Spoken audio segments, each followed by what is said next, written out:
आपको लगता है कि बैंक जो है वो सबके लिए एक जैसा होता है, लेकिन ये सच्चाई नहीं है। सच्चाई ये है कि बैंक का सिस्टम जो है वो गरीबों के लिए अलग और अमीरों के लिए अलग अलग चलता है। आप बैंक में पैसा रखते हैं, सेविंग अकाउंट में पैसा रखते हैं या करंट अकाउंट में पैसा रखते हैं और आप सोचते हैं कि आपका पैसा सुरक्षित है, लेकिन क्या आपको पता है कि जो आपका पैसा है उसे अमीरों को फ्री में लोन दिया जा रहा है और गरीबों को केवल लूट मिल रही है। आज इस वीडियो में मैं आपको वो सच्चाई बताने वाला हूं जो बैंक और फाइनेंस कंपनियां आपसे छुपाती हैं। अगर कोई गरीब व्यक्ति लोन न चुकाए, 10,000 का लोन ले और लोन न चुकाए तो उसका घर जब्त हो जाता है, मकान जब्त हो जाता है, ज़मीन जब्त हो जाती है, उसकी गाड़ियाँ नीलाम हो जाती हैं। और अगर कोई अमीर व्यक्ति लोन ना चुकाए, लाखों का लोन ना चुकाए, डिफ़ॉल्ट कर दे, तो उसका अकाउंट एनपीए करके डिफ़ॉल्ट करके उसका लोन माफ़ कर दिया जाता है। तो केवल गरीबों के साथ ही अन्याय होता है, अमीरों का इसमें कोई घाटा नहीं होता है। बैंकों ने हमें गुलाम बना दिया है। हम सोच भी नहीं सकते कि हमारी मेहनत का पैसा कहाँ जा रहा है। अगर आपके साथ भी कोई ऐसी लूट हुई है तो इस वीडियो को पूरा देखें। अगर नहीं भी हुई है तो भी पूरा देखें, क्योंकि आपको ये फ्रॉड से बचा सकता है और बैंकों की आपको सच्चाई बताएगा कि बैंक में पैसा रखना सेफ है या नहीं। अब बात करते हैं कि क्या बैंक गरीबों को लूटते हैं। गरीब व्यक्ति, जो मिडिल क्लास का व्यक्ति होता है, वो बैंक में पैसा जमा करता है ताकि उसका पैसा सुरक्षित रहे, सेफ रहे। और अमीर व्यक्ति उसी पैसे का लोन लेकर एक बिजनेस खड़ा कर देता है, तो उसको अमीरों को ही लाभ है इससे, क्योंकि गरीब व्यक्ति का जो पैसा है उतना ही पैसा है, लेकिन अमीर व्यक्ति ने जो लोन लिया उससे व्यापार होगा, उसका पैसा बढ़ेगा। लेकिन गरीब व्यक्ति ये कभी नहीं सोचता।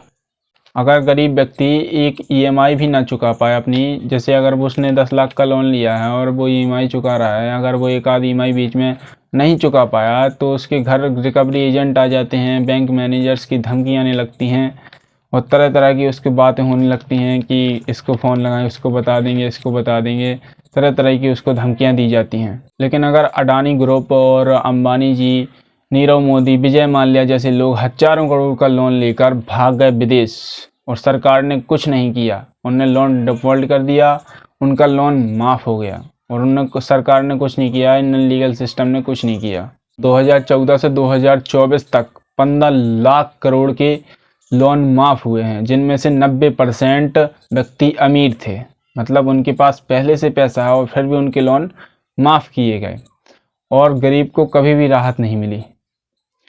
अमीर के ही लोन माफ़ हुए, अमीर ने ही लोन लिए, अमीर को ही कम वो इंटरेस्ट भी लगा। और लेकिन अमीर अगर गरीब लोन ले ले तो उसको ज़्यादा इंटरेस्ट भी लगता है और उसका लोन माफ़ होना तो बिल्कुल भूल ही जाओ, उसको धमकियाँ आने लगती हैं अलग से।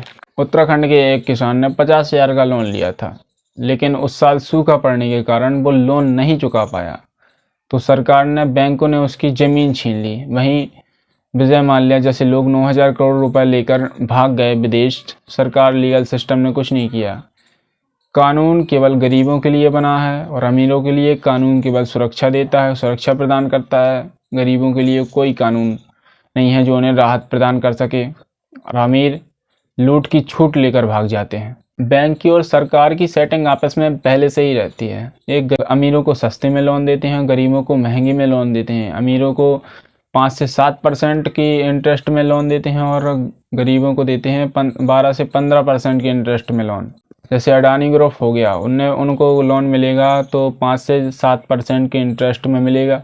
और अगर कोई छोटा बिजनेसमैन है या छोटा दुकानदार है, छोटे दुकान रखे है, किराना वगैरह की दुकान रखा है, तो उसको 10 से 15% का लोन इंटरेस्ट लग जाए।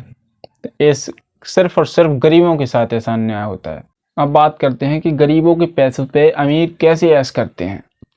जो गरीब व्यक्ति होता है, जो मिडिल क्लास व्यक्ति होता है, जिसके पास नौकरियां करता है या फिर कुछ आसपास पैसे जमा करता है, बैंक में सुरक्षित पैसा रखता है, उसको 1-2% इंटरेस्ट मिलता है बैंक से, ताकि उसका पैसा थोड़ा बहुत बढ़ता रहे। और वही बैंक किसी को लोन देकर, छोटे व्यापारी को लोन देकर 10 से 12% आपका इंटरेस्ट लेती है। बड़े बिजनेसमैन लाखों करोड़ों का लोन लेते हैं, लेकिन एनपीए की खेल से उनका पूरा लोन माफ़ कर दिया जाता है। उनका अकाउंट एनपीए कर दिया, उनका लोन माफ़ हो गया। लेकिन अगर एक गरीब 10,000 का लोन ले ले और चुका ना पाए किसी कारणवश, तो उसका खून चूस लिया जाता है। दोस्तों, मैं Hardik Rawat, bachelor of business administration plus LLB student. अगर आपको वीडियो अच्छी लगी हो तो चैनल को सब्सक्राइब, वीडियो को लाइक और ज़्यादा से ज़्यादा लोगों को शेयर करें। अगर आपके मन में कोई सवाल आता है तो कमेंट में ज़रूर बताएं। धन्यवाद, मिलते हैं अगली वीडियो में, तब तक के लिए जय हिंद।